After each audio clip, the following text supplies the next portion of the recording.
Bar Side Movie Reviews. All right. All right, you guys. So, you know what? This was actually supposed to be the review of Into the Badlands Season 2, Episode 2. But you know what? I went back and I looked at the review that we did for Season 2, Episode 1. And honestly, I mixed them together. So, really, when you're watching that review and it does say Season 2, Episode 1, you're actually watching a review for episode 1 and 2 of season 2 of Into the Badlands. So I'm not going to recap that because it really doesn't make sense to do so. And sorry that that happened, but I just got so into it. I started giving you stuff from episode 2 and I didn't even realize it. When I went back and watched it, I was like, it doesn't make sense to do another review or kind of a recap or discussion about episode 2 because you kind of did that with episode 1. So, you know what I thought I would do? It's something that I wanted to do actually. So I thought, you know what, it's the perfect time to do it while we get ready for episode 3, which comes on tomorrow night, 10 o'clock, that's Eastern Standard Time. We're going to do a character profile. So that's what I thought. We'll go through each character and I'll just give you my thoughts about each character, kind of profiling their character. If there's some things you see in the character that are different than I see, put them in the comments again. I'd love to get some discussion going about this. So we're going to talk Quinn. We're going to talk Lydia. We're going to talk Jade. We're going to talk MK. We're going to talk the Widow. You know, it's one of my favorites. We're going to talk Tilda. We are going to talk Sunny, and we're even going to talk a little bit about Bajie, even though we don't know a whole bunch about him. And Bajie is just joining the cast for those of you guys who don't know who he is for Into the Badlands Season 2. So let's start with my favorite, the Widow. Man, I love this character. I love her just because I think that the Widow has so many different layers, and I just appreciate who she is in this story and kind of all that she has to go through in this narrative. It just makes her character really good. To me, it makes her character really likable, and you root for the Widow. Even though the Widow is kind of classified, if you will, as a bad guy. I don't know, maybe you classify her as something different, but she's classified that way to me. If you classify her in a different way, then kind of just say what that is in the comments, and I would appreciate that. But I like the Widow because she kind of just represents this struggle for equality, which is really cool for her to see how she really is, as I've said before, trying to level the playing field in the Badlands as the only female Baron, really kind of trying to get away from this male-dominated structure, this male-dominated feudal system, and really bring forth a system of equality. So what's cool about that is, like, I dig what she's trying to do. I like what she's trying to do. But at the same time, she can be very cutthroat, very vicious, very calculating, very cunning. She has all of those different things wrapped up into who she is. So that's one of the reasons why I love her character. So if I had to profile the Widow, if I had to tell you what I thought the Widow was like, I probably would sum her up by saying she is smart, she is calculating, she is cutthroat, she can be vicious, but at the same time she can be gentle, kind, and forgiving. She has those two dualities going on at the same time, and what makes her character so interesting is that she can switch back and forth between them as needed. She can rule with a gentle hand, she can be understanding, she can be open, she can give you freedom, but at the same time, if there's something that needs to be done, she can do it, and when it comes to getting down with the fighting, she is all in and she can be vicious. So that's what I really love about her character. She kind of just has this duality that makes her so interesting. And I think that that's probably why a lot of people like the Widow as well. So I love the name that this show has given her, the Widow. And it is kind of indicative of characters that you might see in old Chinese martial arts movies, kind of these women characters that are very crafty, very cunning, that are awesome fighters, but at the same time they can have these gentle dispositions, and she is exactly like that. That's why I love the Widow. So that's how I would profile the Widow. I would profile her as someone who is smart, who is someone that's at the same time gentle, cutting, cunning and vicious, all kind of wrapped into one, and we get to see her move in and out of these positions in terms of what she's doing in the narrative, what she has to accomplish. She can move in and out of being this type of person. She's a really fascinating character. So that's my profile of the Widow. So let's talk about MK. And I would pretty much classify MK as immature, which is not surprising, right? Because MK is a kid. And you can see this very much in his outlook, in his impulsivity. You can see all of that kind of going on with him. But he is classified to me also as someone who is internally kind of just in turmoil, which is not surprising as well. He has seen a lot of death, a lot of destruction, and that has really kind of played havoc on who he is internally. So in a real sense, MK is impulsive, but I also think that MK is, again, trying to find out who he is and kind of trying to find out who he wants to be. And I said in our last discussion that MK does remind me of kind of like a Darth Vader before he turns, kind of like an Anakin, who is making the choice as to which way he will go. And he's really kind of trying to deal with this massive power that's going on inside of him. But MK is a kid who's still gentle at heart at times, and then at other times he can to me lean towards kind of a darker disposition. And I'm not talking about just when his dark chi comes out. So where we see him right now, he is an impulsive young boy that is immature in his outlook, immature in his disposition, really kind of trying to find himself. So it'll be interesting to see how the series develops MK's character. All right, Farsiders, so let's talk about Quinn next. Let's profile Quinn. And Quinn's character is pretty interesting. He reminds me a little bit of the Widow in the sense that he really is able to switch his disposition to kind of suit different situations, but he is nowhere near, I guess, as tender as a Widow, or he does not really seem to have that side. And when we do see that side with Quinn, we always feel like it's him kind of trying to play some angle, right? So I would classify Quinn as manipulative, self-centered, egotistical, power hungry, and probably a little bit insane. Quinn strikes me as somebody that's always kind of on the edge of a knife. You don't know what his next move is going to be. He's a character that always kind of has you on the edge of your seat just because his disposition is so strange. But one thing that is characteristic of Quinn is that he definitely is out for his best interest, and I believe at all times he is power hungry. But Quinn's character is a really fascinating character, and the thing about it is Quinn's character is a character that you hate, but you tell the truth, but you respect Quinn. And that's the thing. I hate Quinn. I do not like Quinn's character, and at every turn you're just waiting for him to get it. You're just like, is this the episode where he is going to get it? And obviously, you know, if you watch season 1, he does get it, or we think he gets it. So most people think that he's dead at the end of season 1. I never really quite bought it, you guys, because when I see Quinn get stabbed like that, and then they do a cut shot, I'm like, nah, he can't be gone. Like, I need to see Quinn's head get, like, separated from his body to think that Quinn is gone. But if I don't see anything outside of that, then I'm like, no, something's going to happen. And lo and behold, we know that Vale saves him, and we see him again in season 2. So Quinn is a character, though, that though you hate him, you love the fact that he's so interesting. And there's something admirable, oddly enough, about his ability to be able to manipulate. No, I am not a sadistic person. But you have to admit, Quinn's character is interesting from that perspective, and that's why a lot of people really get into Quinn's character. And like I said, you want to see him go, but at the same time, you want to see him stay because you just kind of want to see what he will do during the narrative, during the series. So Quinn's character is a really fascinating character, and as I said, I would really classify him, if we had to do it, or if we had to profile him in one word, I would say manipulative. And that's what I would say about Quinn.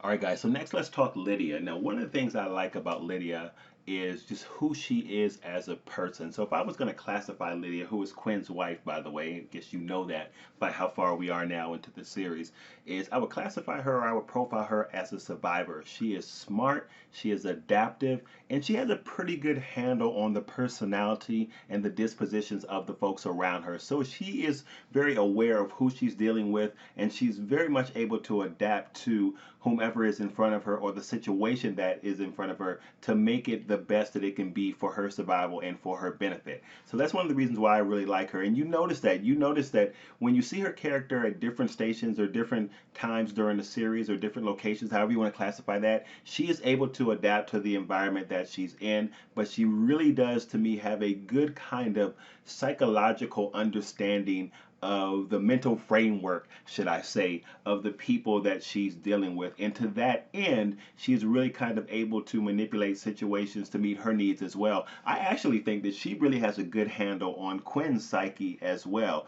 Even though Quinn can be very manipulative himself, I do like the fact that Lydia is really able to kind of survey the land and understand what's going on and the best way to govern herself in relationship to what's happening around her. So that's one of my favorite things about her character. So if I were to classify Lydia or to profile Lydia, I would say that she is someone that is smart, she is someone that's intuitive, she's someone that's adaptive, and she's someone that is really able to understand the dynamics of the people that she's interacting with in the series, which makes her character very fascinating because as she kind of goes through or in and out these different situations or navigates these different relationships, we see how she's able to use her own skills to be able to adjust and do what she wants to do, and also to put herself in a situation that will be best helpful for her. She kind of reminds me of someone that plays the long game, right? She has a futuristic outlook, and she's kind of able to see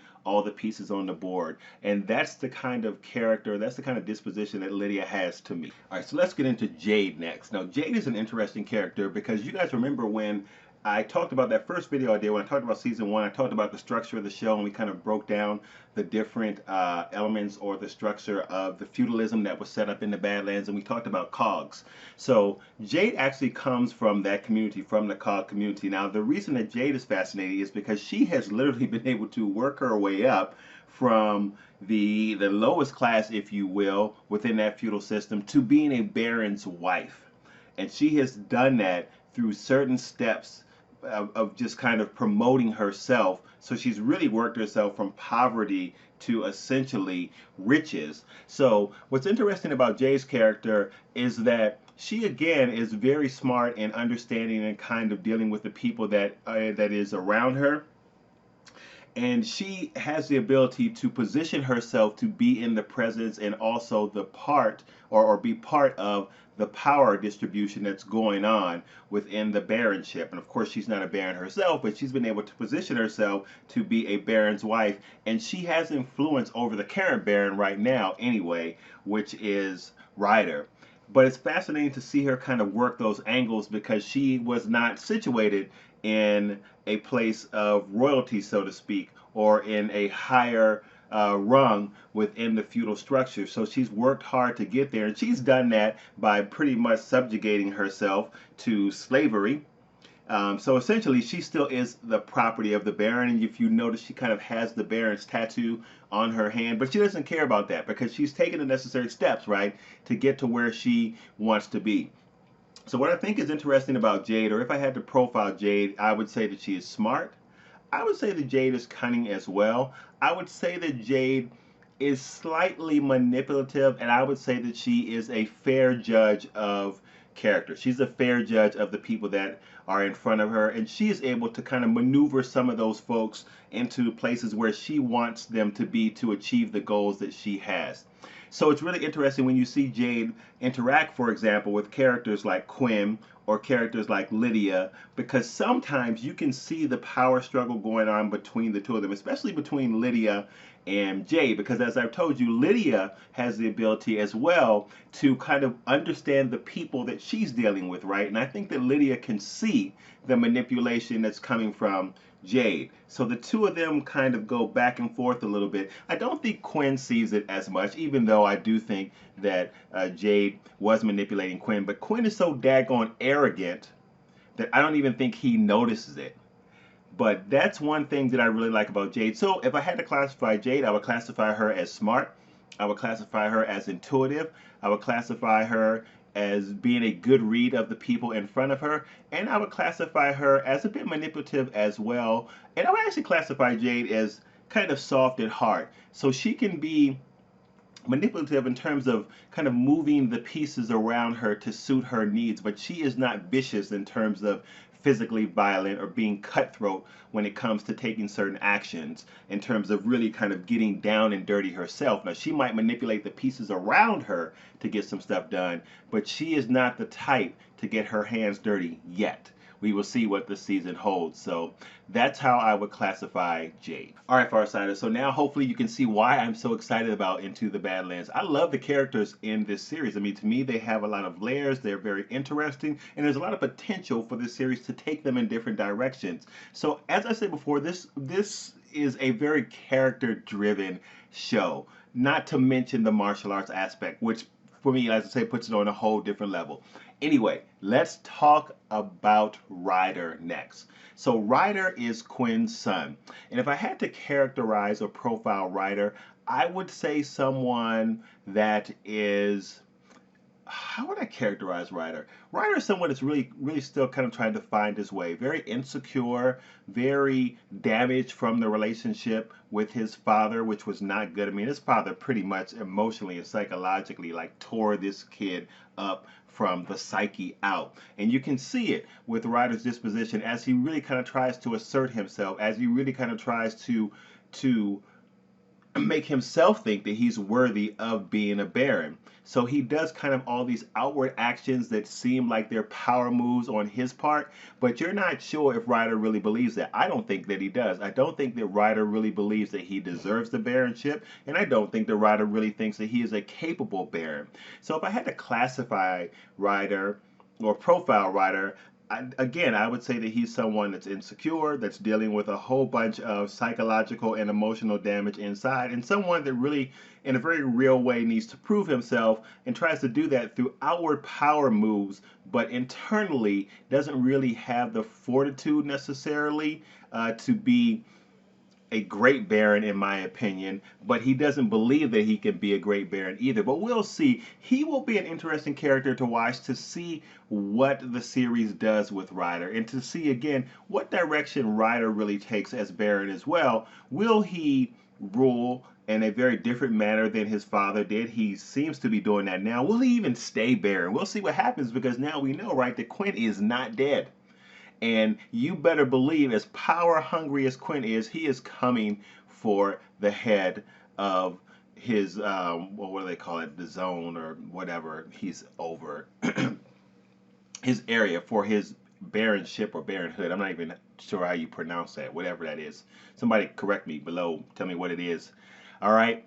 But so you know that Quinn is not going to settle for being second best. So there's going to be some kind of showdown between he and Ryder. So we'll see how all of what's going on with Ryder plays out in the series. And I hope the series doesn't get rid of Ryder. I hope the series doesn't kill him off to make room for Quinn, because I think the series is that much more interesting when they're both in it and we're looking at the dynamic of what happens between the two of them as we move through this series. So that's how I would classify Ryder. All right, you guys, so now let's talk about Vale. So Vale is an interesting character as well, and Vale has some things going on, and I'm not completely sure if I feel like I really understand all that's going on with her, but I'll classify her or profile her with what I feel about her character so far, because now I feel like they're kind of taking Vale in some different directions, and we might see some things from her that we wouldn't have expected to see from her from season 1.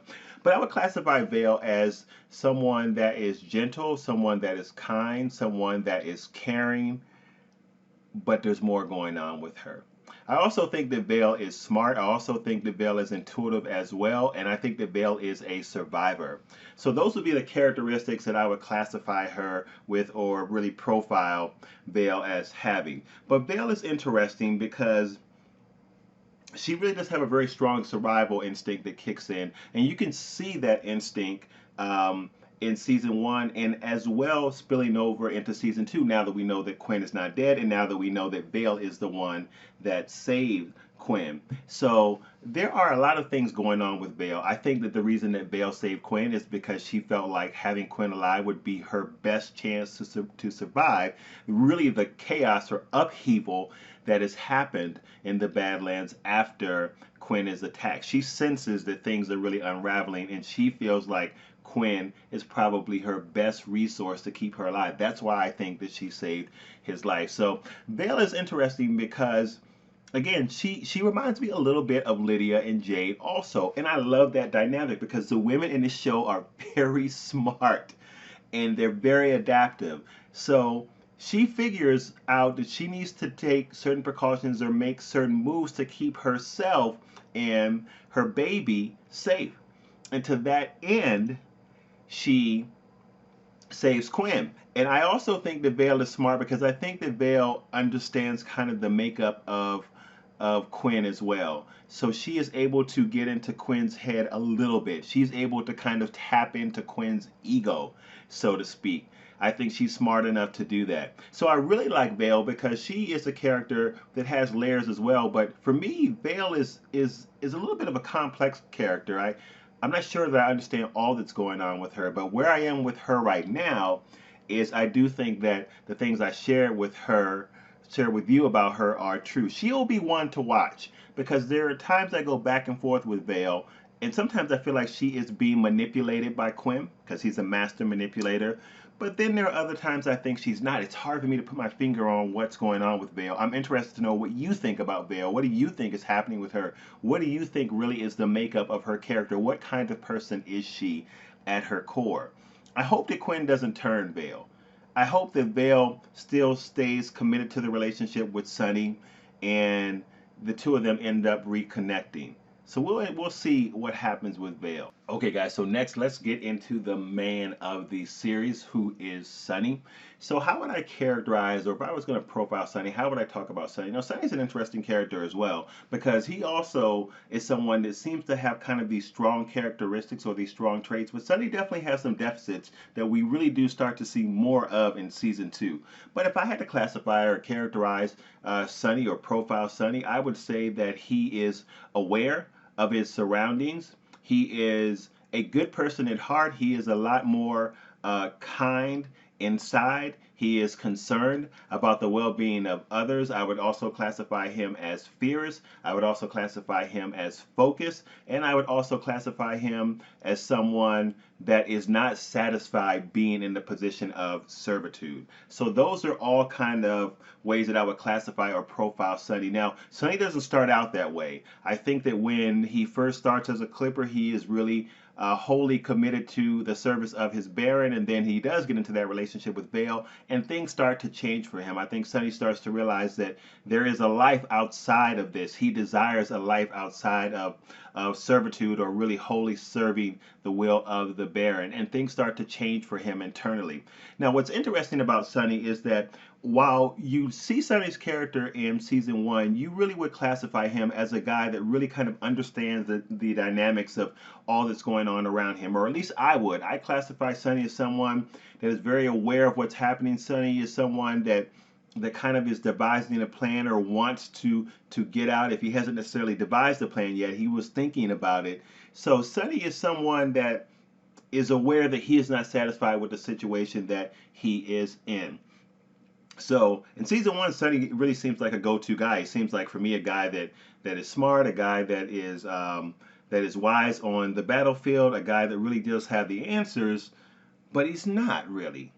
Sonny is somebody whose outlook is very much encapsulated with what's going on in the Badlands, and we realize that in season two, that Sonny has a very, very small view of the world. Everything that really consists in the Badlands, and to some degree, Sonny is a bit unaware of of what choices are the best choices to make in executing certain things. And we see this even more so when we get to season 2 as well, and the Badlands is expanded, and we see his relationship with Bajie, who we'll talk about next.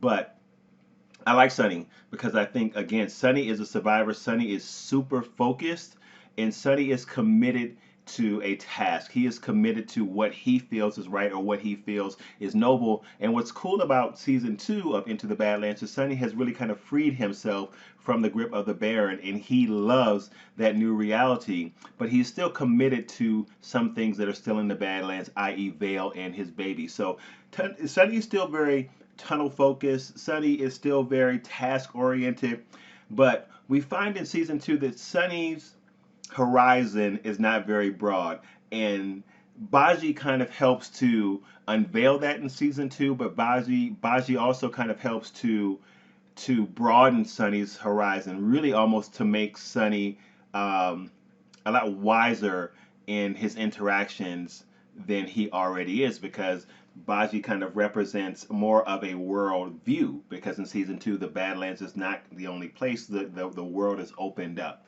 So that's really how I would classify Sunny. I mean, martial arts, he's just amazing, the best fighter in the Badlands and seemingly beyond now. So he's got these very strong attributes, but there are still some things in Sunny that are underdeveloped.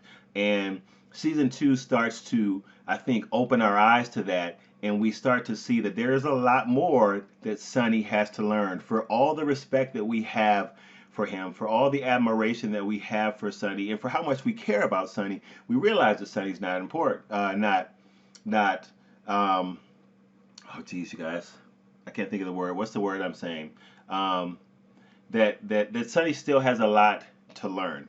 He's not all knowing, so to speak. That's not the word I was thinking of, but the word I want to use escapes me. But I think you guys get the point. So though Sunny is very smart, though he's very knowledgeable, though he understands some things, he's still got a lot to learn. He's got a lot of growth to do. And season 2, I think, is really revealing that to us. So that's pretty cool to see. So that's how I would characterize a profile Sunny. All right, you guys. So now let's talk Tilda. Now, Tilda is the daughter of the widow. And Tilda is interesting too, because I feel like her motivations are kind of shifting a little bit. So we'll see what happens with her in season 2 also. But if I were to characterize her or profile Tilda, I would say that she is someone that is a bit conflicted, I think, about what she's doing. She reminds me a little bit of MK, in that she's really still kind of trying to figure herself out as well. I do think she is devoted to her mom, but if I were to profile her, I'll really classify maybe her characteristics as one that is not really sure who she wants to be. I think that she honors her mom's ideals. I think that she respects her mom's ideals, and that her mom is trying to break down the kind of structural hierarchy that's been going on in the Badlands. Again, we've said this before, create more of an even playing field. But I feel like Tilda has a revenge or a vengeful streak running through her, and she does not appreciate at all really what happens to folks that are treated badly by the barons. And I feel like it is kind of she leans towards getting vengeance for something like that. I'm curious to know what you think about that. I wonder if there's anybody else out there that agrees with me when it comes to that, because to me I see that nuance in Tilda. It's not huge, it's not strong, but I feel like she shares a little bit of a different vision than her mom. I do feel like Tilda is a little bit of an idealist when it comes to what she believes is right, and if that is in conflict with other people, she is really going to do what she feels is right within her own heart or from her own perspective, and that might be in conflict from her mom. So I feel like that's a part of her makeup as well. So if I were to profile Tilda, I would say again that she is someone that's a bit conflicted. She's someone that is that's a bit married to her ideals, and she's someone that's really kind of trying to find herself as well. So she's not quite settled on who she is, or even her position as the regent, who is the head of a Baron's Clipper force. So Tilda's interesting too, because I feel like Tilda could become more of a player than we realize that she is. I feel like she could become a major player, and I just feel, I'm not really sure, but I feel like there is going to be, oh man, I was gonna say like a coming to a head with her and her mom. I feel like there's a major conflict looming on the horizon between her and her mom, and I'm not sure how that's gonna come about. I just kind of feel like it's coming. I don't know if someone is going to kind of bend her mind and cause her to oppose her mom by maybe presenting some different ideals, maybe ideas that are more in line with her thinking. I'm not sure how that's going to happen. I just feel like that is on the horizon. So we'll see what happens with that as well. But that's pretty much all that I have to say about Tilda. But Tilda's interesting. Like I have my eye on her because I'm interested to see what they do with her in the series because I think that she has the potential to become actually a lot more interesting than she is right now. I like Tilda, but Tilda still feels like a bit of a fringe character to me. Even though she's strongly involved in the narrative and we see her a lot, so she's definitely engaged in the storyline, but she still feels a bit fringe to me. So we'll see what the series does with Tilda. Okay, you guys, so finally let's wrap up with talking about Bajie. And Bajie is a new character to Into the Badlands. He is new for season 2, and Bajie is a cool character because he expands the scope of the series. He takes the series out of the Badlands and really opens it up so that now we can experience a lot more with our players. We are probably going to get introduced to new players because he broadens the horizon of the whole series. And that's what Bajie represents to me. So I really like Bajie. If I were to classify him or if I were to profile him, I would definitely profile him as a scoundrel. He is definitely someone that is certainly out for his own interests. He is certainly someone that will maneuver things to work in his favor. But at the same time, he seems like someone that is, I guess I would say, remotely kind-hearted. That is to say, Bajie doesn't come across as sinister to me, yet he does definitely come across as an opportunist. But what's cool about Bajie's character is that not only does he open up the world for the rest of us, he takes us out of the Badlands and he kind of exposes us to more going on within the narrative, within the series. But what's cool is he also opens the eyes of Sunny to me. He kind of exposes Sunny's deficits, and we see that Sunny is not as aware as we might think he is. Bajie kind of causes Sunny to think in a little bit of a different way, causes Sunny to kind of broaden his horizons in terms of the way that he sees the world, in terms of the way that he makes certain connections in the series or the narrative. So Bajie is cool because he is really that link from the Badlands to everywhere else. And it's interesting because in season 2, when you hear some of the dialogue that goes on in season 2, episode 2, and they get to the wall that's separating, I think the Outlands is where they are now, from the Badlands. And Sunny says, how could the Barons do something like this? And Bajie says, oh no, the Barons didn't do that. That wall has been up long before those guys have been around. And then Sunny's next response is, well, is there a way through? There's got to be a way through. And Bajie just takes off, kind of turns his back and walks away from Sunny. And his response is, yeah, there is, if you know the right people, meaning himself. So I love Bajie's character because he just seems to broaden the storyline for all of us. And again, he seems like he is really going to develop Sunny to bring even more to Sunny's character, and that's exciting for me. Not to mention the comic relief, which is really cool. So Bajie and Sunny, their dynamic is funny, and Bajie himself is funny. So you get the idea that while Bajie is an opportunist, and he's unapologetic about that, he's like, hey, listen, I make moves, I maneuver for my own best interest. He does have somewhat of a heart. And for whatever reason, he is helping Sunny now. So I'm fascinated to know what's going on there because there has to be something in this for Bajie. There's something in this that's beyond Sunny. It might be connected to Sunny in some way, but there's something in this for him that's beyond Sunny. That's just my belief about Bajie. But I think that Bajie's hilarious. The humor is hilarious. And I really hope that they keep him in this series. I hope Bajie doesn't run for like maybe 5 or 6 episodes. We know that season 2 is a 10 episode season, and then they kill him off. I love Bajie. Bajie is an expansion of a broader world beyond the Badlands, and I feel like we need him. And I would really love to see them develop his character more. Right now, I think they kind of have him. I feel like they have him within a little bit of a of a set position within the narrative, but I hope that they really broaden him and they make him a very important, in at least for right now, somewhat of an indispensable part of the narrative, because I think he's just a great addition to the cast of Into the Badlands. All right, you guys, so that is it. So now we have actually done a profile for all of the major players in the Badlands. I'm sure this profile could be expanded as we get introduced to new players in season 2. But this is cool. So now you have a little bit of a background. You have a little bit of the framework of the major players and how they are seen through my eyes. I don't know. You might see them through a different lens. If you do, comment, expand.